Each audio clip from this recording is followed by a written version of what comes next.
We welcome to the program Rand Paul, a senator from the great state of Kentucky. Rand, I want to play something for you.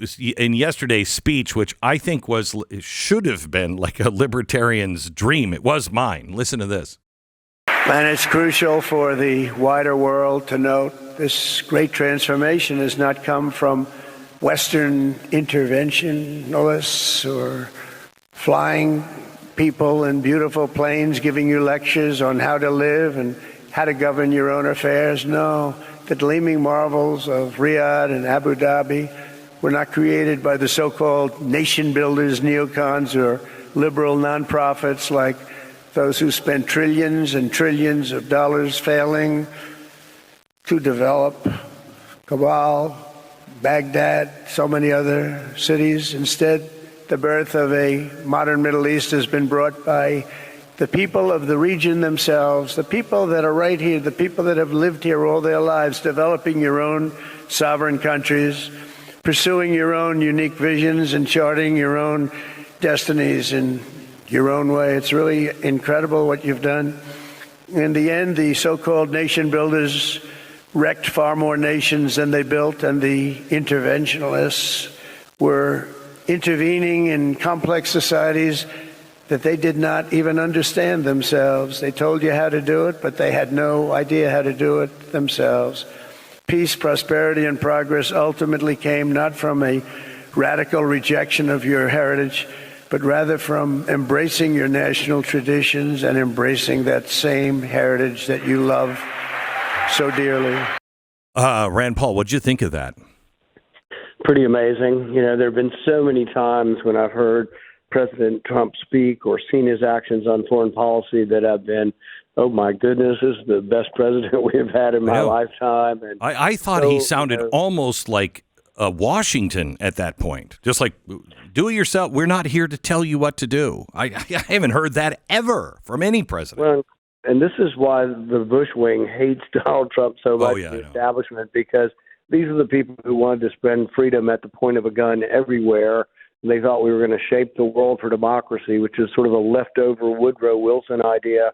But no, this is the part of Donald Trump I completely embrace, encourage, and will defend on a daily basis. So I said earlier today that I thought that part of that speech was as significant as the Gorbachev tear down this wall speech. Agree or disagree?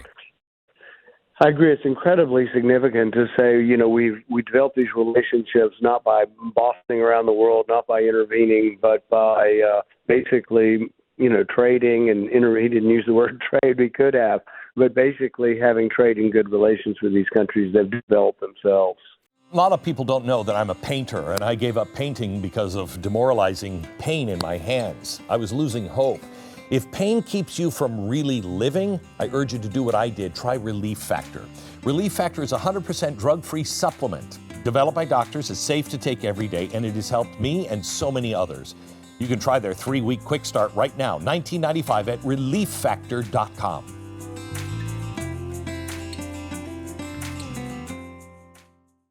So while we're there, why don't we talk about I don't know, trading nothing for a $400 million airplane. Where do you stand on this gift from Qatar? Well, there is this still sticking point. You know, the Constitution says you can't take emoluments or gifts unless they're approved by Congress. I think Jefferson was offered something, and Congress actually voted against Thomas Jefferson being allowed to keep it. But you can't do it. I mean, it's just, and it's going to set up the appearance of impropriety, whether Congress will protect him and not vote on it, possibly. But the other thing is we're the world's largest arms merchant. We sell arms by the billions everywhere throughout the Middle East. We populate both sides of every war on the planet. And so Qatar is a big recipient of arms from us. And so we make these decisions, and the president pretty much makes them on his own. Congress has the chance to object, and I have objected in the past to both Qatar and Saudi Arabia receiving arms when I felt like, particularly when the journalist Khashoggi was killed by the Saudis, I thought we should have laid off arms for a while, and somebody should have had to pay some penance over that. Agree. And so I've tried to block different arms sales before, but, you know, there's a potential that the administration's objectiveness will be clouded by a $400 million plane. There are some practical concerns as well. One of them is where are we on the one that they've ordered?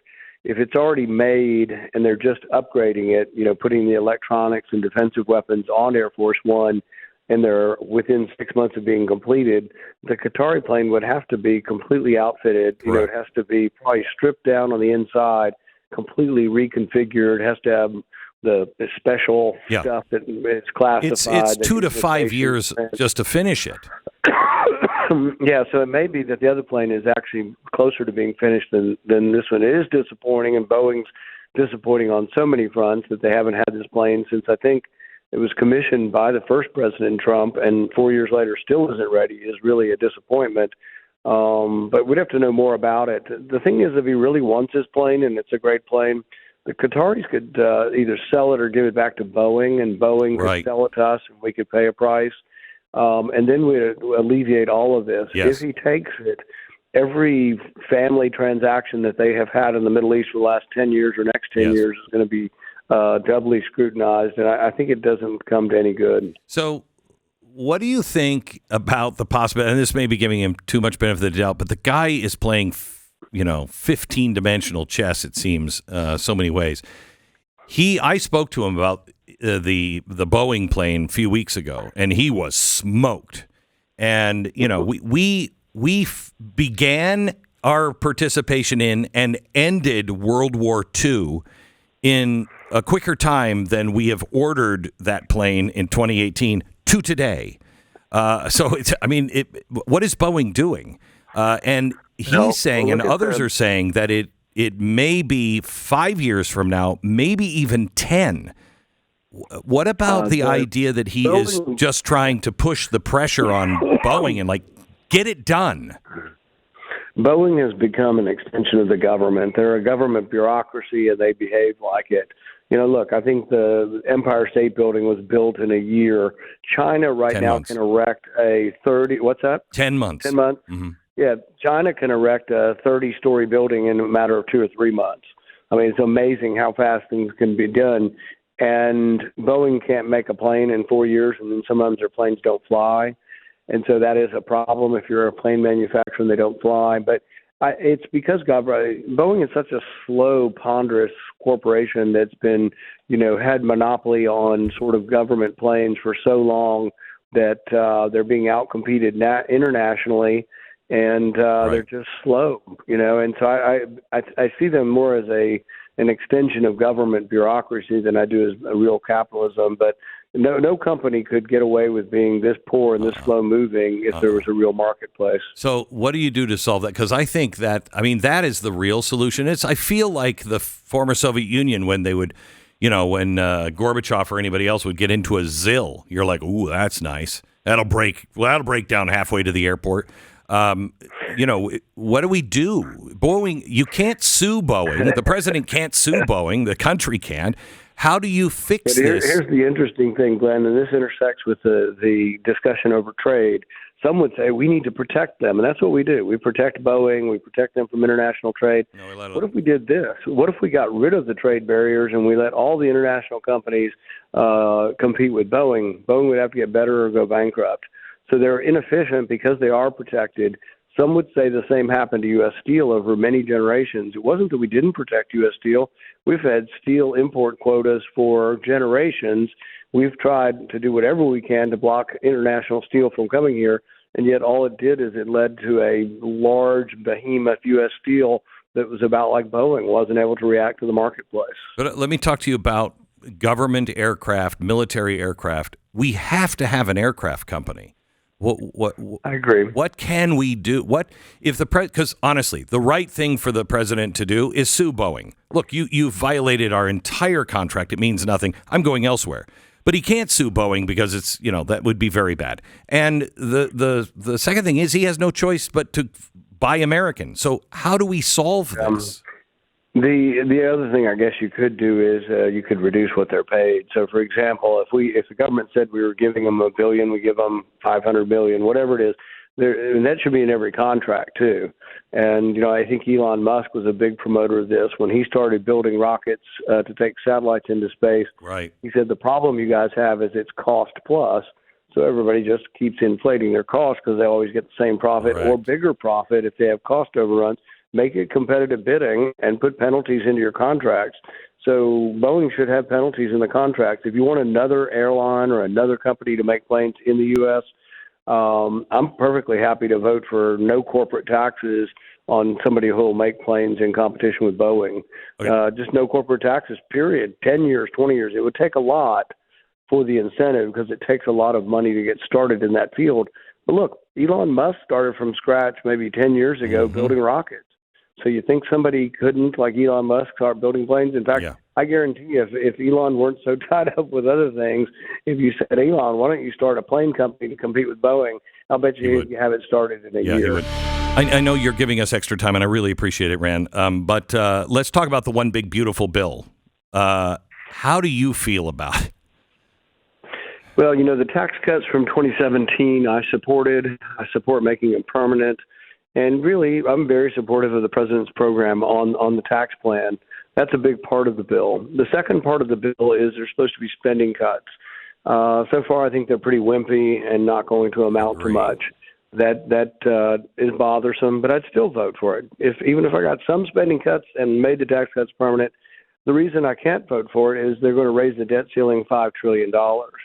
And the reason I can't vote for that is that it belies, it really contradicts everything about what we've been hearing. We hear about Elon Musk and Doge and all these cuts, and we're all, jumping up and down from our seats, clapping for Donald Trump. And then the deficit's going to be $2.2 trillion in the end of September, and then they're planning on another $2.8 trillion the next year.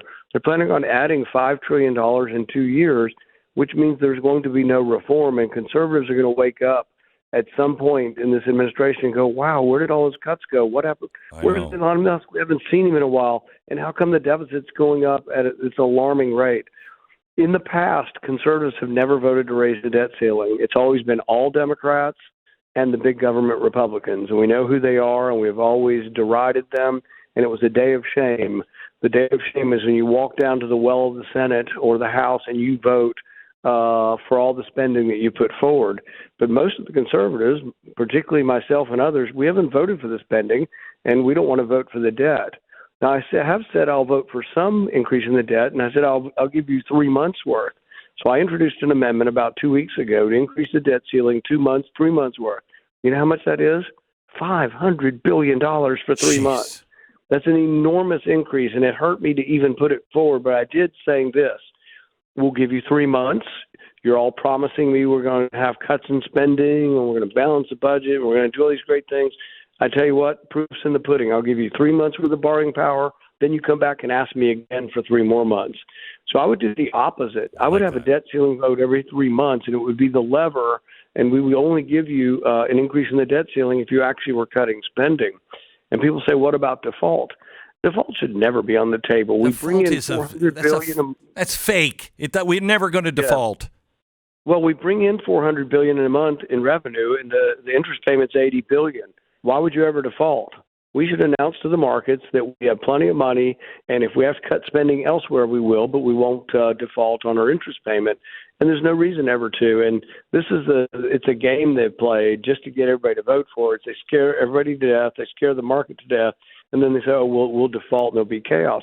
There's no reason to default. We would just cut spending elsewhere, and we would take the first dollars we get and put them towards the interest payment. This is the thing. I'm so mad at Congress right now that they won't even go through with the Doge cuts. They're arguing about those, and honestly, the Doge cuts in the end seem a little disappointing. They're not taking the steps that I thought we all voted for. Well, the Doge cuts are some of the lowest hanging fruit. I'm all for them, but they went to the foreign aid budget, and I've been doing this for years, and they found crazy stuff. $2 million for sex change operations in Guatemala, right? Hundreds of thousands for a trans comic book, a trans opera in Colombia. And you know what? They have it in a rescission package. The White House has had this rescission package for about 3 or 4 weeks now. It's only $9 billion, so it's not enough to amount to anything, Right. but it's still worth cutting. They're afraid to send it to the Capitol because the feedback they're getting from Senate and House leadership is we don't have the votes to cut $9 billion. And if that's true, these people need to. The reason we have the vote is so everybody knows who these people are. Yeah. Who are the people that can't cut out $2 million for sex changes in Guatemala? If you can't do that, they need to be ridden out of town on a rail. Can you give us some indication on how long we have? I mean, people have been saying it's going to get bad. It's going to get bad. We are really, truly at the end if we don't cut our spending. How much time do we have to cut our spending before we're just overwhelmed by interest payments? I think it depends on what the interest rate is. So for many, many years, we've gotten away with this. During the George W. Bush regime, we went from $5 billion in debt to $5 trillion in debt to $10 trillion, but our interest payment went from 4 to 2. And then everybody was gleeful, even the Dick Cheney conservatives, like, oh, deficits don't matter. Well, if you keep cutting your interest rate in half and doubling your debt, you can get away with it. But now we're stuck at the opposite end. We're at $36 trillion in debt, and the interest rate is going up. Now, it's stabilized a little bit, but if interest rates went where they were in 1990, when I bought my first house, it was 11%. The government would probably pay a little less than that, maybe 9, maybe 8. Yeah. We couldn't pay it. We couldn't pay it today. So it depends on the interest rate. At the interest rates now, we're struggling, and interest payments is the largest item in the budget, and it's crowding out other spending. So we are struggling. We bring in $5 trillion in revenue, and we spend $7 trillion. The entire budget that Congress votes on, which is almost $2 trillion, is all borrowed. So the discretionary spending, what government votes on, military and non-military discretionary, is all borrowed. The entitlements soak up every dollar of revenue. We are in a bad way.